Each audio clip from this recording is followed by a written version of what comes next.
Good afternoon, and thank you for joining Bryant Wilson Coffee again. This is another episode of Coffee Talk Saturday.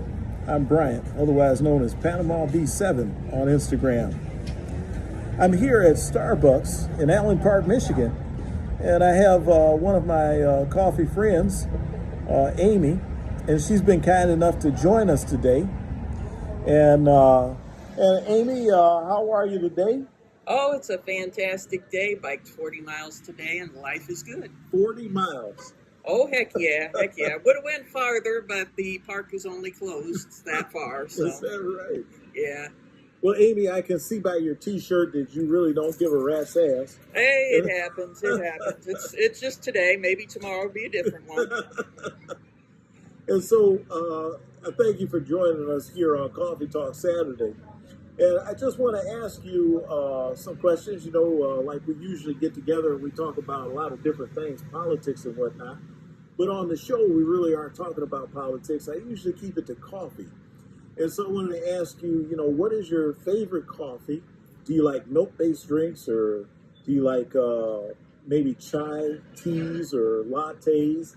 You know, and then I want to ask you about the methods that you use, because I know that you use some really interesting methods. Well, life is interesting. I like my coffee black. Okay.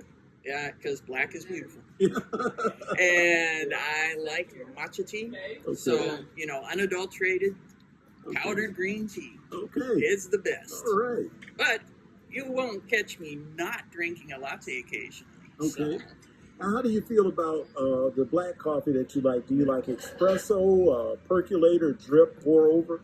depends on what I'm eating and my mood for the day. Okay. So if I'm having a nice tiramisu dessert, Okay. you know, a nice espresso with good crema is Okay. like the ultimate. Okay. But if I'm just like lazing around the house, and it pains me to admit this, I'm busy and I'm running around, I just grab a K-cup and put it in the machine, and it is done. All right. Okay. It's not that good, but you know, it's a jolt of Java. Now, I'm surprised. I didn't know that you actually use K-cup as a source. When did you start doing that? And, you know, how does that differ from the other methods? Well, the K-cup is kind of similar to an espresso, but it's not. It's pushing a lot of water. There's actually a pump in there that pushes the water through. Okay. So it's just a really quick drip coffee, basically. Okay. And we got into that because I got a Nespresso, which Okay. actually makes a pseudo espresso from a garage sale. Ah. And I did a little repairs and refurbishment, and Okay. that thing works like a charm. And so a neighbor gave me a K-cup machine, and I was like, okay, I'm not really good with this, but so I cleaned it up and, you know, did the PMs on it, and Patrick likes it. That's the evil half. So a K-cup is providing you with more of a full body coffee. It's a little different taste than an espresso, right? No, it's a much thinner. Okay. It's actually equivalent to a drip coffee. It's just a Okay. really fast drip coffee. Okay. And the K-cup is really interesting because it's actually a plastic capsule Yeah. with a paper filter in it that Okay. holds it above the piercing area, and then there's a foil cover on it. Okay. And so it pierces the top and bottom and pushes the water right through. So what other methods do you like to make your coffee with? Mocha pot, that's always fun. I do that on the stovetop. It comes out bitter. If I do it, I have a little burner that has low wattage Okay. that I'll use, and I'll put boiling water in there first. Okay. Lightly pack the little portafilter, drop that in, screw on the top, and then run it slowly, and then it comes out with a really nice, thick, lovely espresso type drink. Okay. So a mocha pot. I always thought that those produce like a Turkish type coffee. Is it more like a Turkish coffee? No, it's closer to an espresso. Okay. It doesn't quite get the crema. If you pack it right and you use the right grind, you can get a crema out of it, but you generally not. Okay, fascinating. That's one method that I've never used personally. Well, they're pretty inexpensive. You can get them up at like a Marshall's or a TJ Maxx, $8. You can get one that does 2 cups and it's like about that big. Or you can get like a 6-cup wonder like this big and it'll be like between $8 and $10. Okay. So So $8 and $10 for something that's going to give you 8 cups. That's not very expensive at all. No, but it's 8 espresso shot cups. 8 espresso shots, guys. Yeah, so it's not going to be like a 10 or 12 ounce coffee. It's like Okay. 3 or 4 ounce maybe. Okay. So, my question next is, I know that you have a lot of French presses. Why don't you tell the viewers how many French press pots you actually have? Too many. Because Too many. You've got the most of anybody that I know, and I know there's a guy on one of the channels. He has his own channel on YouTube, but he has so many machines and pots. How many Bodems do you have? Actual licensed Bodems. You want me to count the teapots too? But no, I have 3 of the large ones. One of them's an anniversary model, and those are the glass ones: glass and plastic, glass and metal. Okay. I've got like 4 small ones, and those are glass and plastic, glass and metal. I've got off-brand ones, and I'm not even going into those. Right. And I use those for traveling because I don't want to destroy my good ones. Okay. And then I've got 2 that are Starbuck Bodems, and one's a chrome-plated stainless double-walled insulated Bodem, and the other one's a black one that's double-wall insulated too. The black aluminum is like an anodized aluminum. No, it's actually a stainless. Oh, okay. It's okay. Black anodized stainless. Okay. So, wow. and I got those for travel, the stainless ones, because they won't damage when they get thrown around. Okay. Wow. So, Now, when you make a French press, what particular coffee do you like? Do you like an Indonesian, or are you more of a Colombian person, or Guatemalan, Honduras. It's generally a Central American country. I mean, I'll occasionally get Brazil. There are some good roasts from Brazil. Okay. But and you like a dark roast for your French press, or a medium? Personal preference is dark roast, but the other half he likes the mediums now. That's interesting. Okay. Because it gives the dark roasts are too harsh on him now. Well, yeah, they can be a little bit bitter. Mm-hmm. Yeah. Well, the acids in them are get to his stomach. Okay.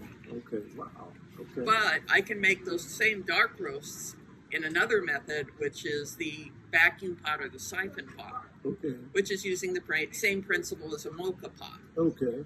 In a little bit different way, because you're boiling the water in the bottom. Okay. Because it has a bulb in the bottom and then a bulb on the top. And then the bulb on the top has a straw that goes in the bottom. And when you put the 2 parts together, it seals. So you boil the water in the bottom, and the vapor pressure pushes the hot water to the top where you have the grounds and the filter. Right, and then right. it sits there, and then it sucks it back down after you turn the heat off. Really nice.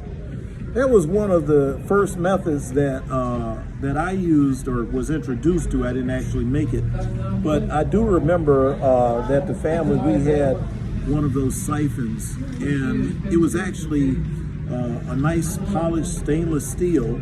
It was electric. But then I do remember that my oldest brother brought home one that was like a double wall glass. And that was quite some years ago, going back to the 70s. Those were popular around the 1950s, 1960s through the 70s. They were far back as I think 1920s. Okay. So it's been around quite a while. It was around way before the percolators. Wow. So that was a way they used to do the coffee, and I've got like too many of those too. So I've got like the old Sunbeam, I've got the old Nyko, I've got the old Pyrex, etc., etc., etc. Wow. And it's just, it's a pain to clean, and that's why they fell out of favor. Well, Amy, I appreciate that discussion on the methods that you like, and it sounds like if you ever need to, you can really raise some quick cash just by selling a few of those French press machines that you got. Nah, I got better longevity thing. I'll just open up a coffee shop. Okay. Well, we really appreciate you being here on Coffee Talk Saturday with me. And, one of the questions that I want to ask you before you leave, I want to ask you, when did you really start your journey with coffee? What age were you? Like for myself, I was probably about 9, 10, 11 years old before I really got a serious hankering for coffee every day. When did it hit you? Well, I've kind of drank coffee all along because Dad always had it laying around, and he always had his black, which is why I like black coffee. Okay. But seriously, I started getting into it when I started home brewing. So I make beer, Okay. and so it's like making beer, making coffee. Brewing is brewing. Well, that's really interesting. So your affair with coffee really began along the same time that you started brewing beer at home. Pretty much. I liked coffee, but I wasn't going out of my way for it. When you're talking about Folgers, Maxwell House, and what is it? You know, I can't think of the brand. Sanka? Yeah, pretty Yeah. mutt, or, you know, the instant coffee that Grandpa always had in the morning, 2 Right. teaspoons in the cup and a quick stir, and Right. some kind of rot gut that he was drinking. Yeah. So, and then when, you know, I got into brewing beer, Yeah. I started learning about the actual wheat and stuff, which made me think about the beans and stuff. And Right. so I started roasting my own, Right. the cheap way. Cheap way. Yeah, it's called the Potpourri 2. If you take that, you take the top off the Potpourri 2, and you get one of those old hurricane lamp things, shove it in there, and you drop the green beans in, you can roast it. Wow. But you got to watch it. Yeah. But Well, that's really interesting. So I appreciate you being here with us on Coffee Talk Saturday, and we're going to go ahead and wrap it up now. And so I thank you all in the audience for viewing this episode, which is episode 5. We took a couple of weeks off for Labor Day, and we took some time off to honor our fallen 9/11. So we want to always mention on the I guess this is not the eve, but the sunset of that 20th anniversary, that we do remember those and the heroes that stood for them afterwards.